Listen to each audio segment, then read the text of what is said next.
The Krak's invasion fleet had conquered 17 systems in under a standard galactic cycle.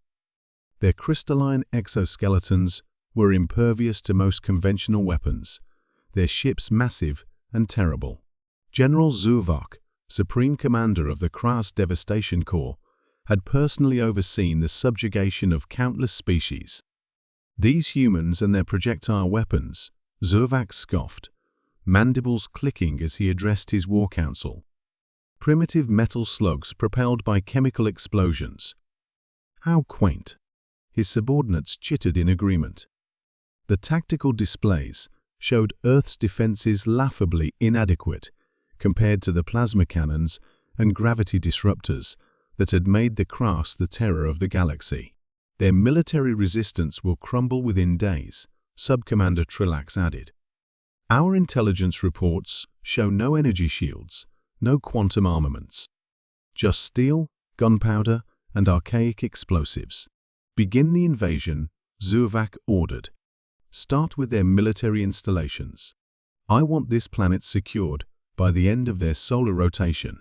300 miles away from Kras Landing Zone Alpha, Master Sergeant James Cooper received his orders. At 46, Cooper was one of the most decorated snipers in U.S. Special Forces history, with deployments across Earth's most dangerous combat zones. Now, he was humanity's unlikely vanguard against an alien invasion. Distance to target?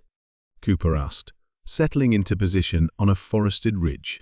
First wave approaching at approximately 2 miles and closing. His spotter, Reese, replied, "They're moving in formation, just like the briefing said.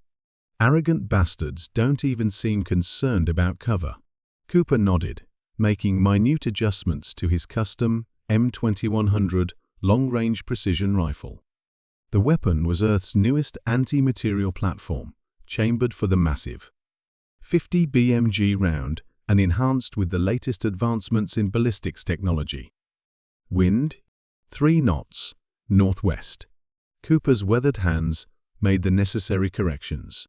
Through his scope, he could see the first Krak's patrol, 8-foot-tall insectoid warriors, striding confidently through the valley below.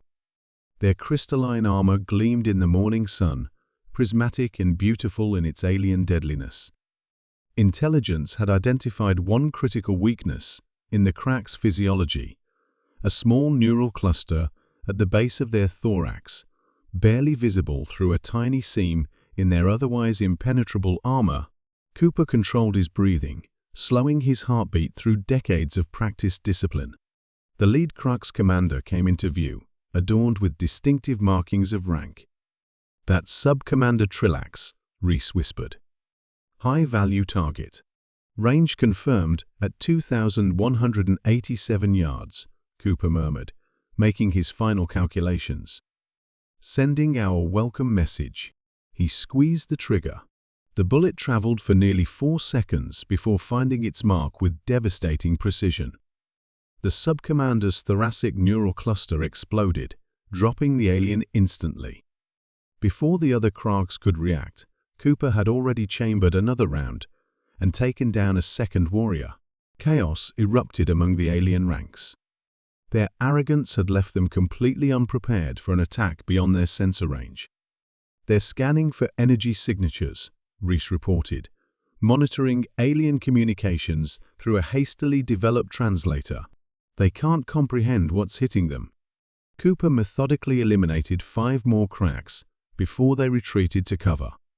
For creatures accustomed to energy weapons with distinct heat and power signatures, the silent, invisible death delivered by Cooper's rifle was incomprehensible.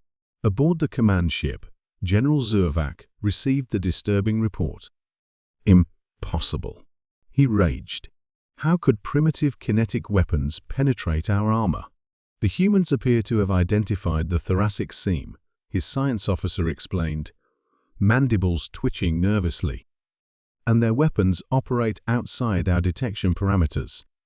"These are not the crude weapons of our intelligence reports," Zuvok hissed. "One human ONE has eliminated an entire advance team, including a sub-commander." Over the next 3 days, Cooper and dozens of other snipers deployed across the landing zones wreaked unprecedented havoc on Craft's forces. The aliens, accustomed to the flash and roar of energy weapons, found themselves hunted by an enemy they could neither see nor detect. By the 5th day, General Zuvak called an emergency council. "We have lost 23% of our command structure to these invisible attacks," he admitted. "The humans fight unlike any species we have encountered." Looking out at the planet that had humbled his mighty forces, Zuvak made the most difficult decision of his military career. "Prepare for withdrawal," he ordered, "and update the galactic threat assessment. It seems we have much to learn about what makes a weapon truly advanced." As the crashed ships lifted from Earth, Cooper packed away his rifle, unaware that he had just changed the course of galactic history, all with a weapon the aliens had dismissed as primitive, wielded by a species they had gravely underestimated.